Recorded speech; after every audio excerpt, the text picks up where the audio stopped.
Hi, my name is Torbjörn Becker. I'm the director of the Stockholm Institute of Transition Economics at the Stockholm School of Economics. My lecture today was about transition economics, looking at how countries in Eastern Europe became members of the EU. And transition economics as a topic is about the transition from a planned communist system towards a liberal market economic system. So that was the wide topic of today.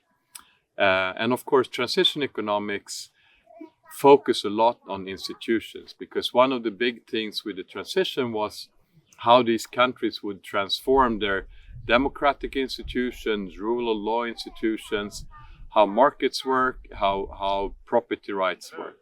So that was the focus of today.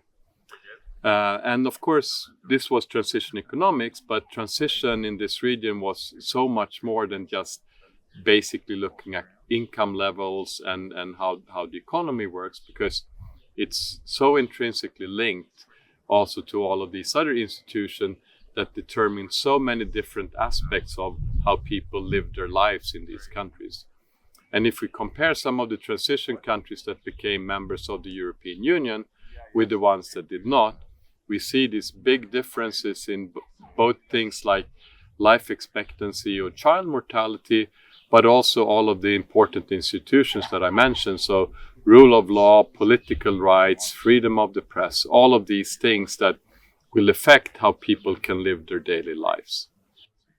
I also spent some time talking about how growth developed over time in these countries, where you saw the big collapse in the initial phase of transition in terms of income levels, and how that after a while came back to more normal levels, and how we nowadays can see that GDP growth develops according to other countries at similar levels of income, basically. Then I moved over to look at Ukraine and what is going on in Ukraine. We know that the Maidan Revolution of Dignity in 2013-14 basically was about people in Ukraine that wanted to go that path to Ukraine to become an EU member rather than be stuck with Russia and these countries in their economic systems and the political and freedom systems. And how that was an integral part of why then Russia attacked Ukraine. And so a background to actually the very sad war that we now see, Russia's invasion of Ukraine being part of. But this was really, people in Ukraine wanted a better future for themselves and their children, and how that has developed.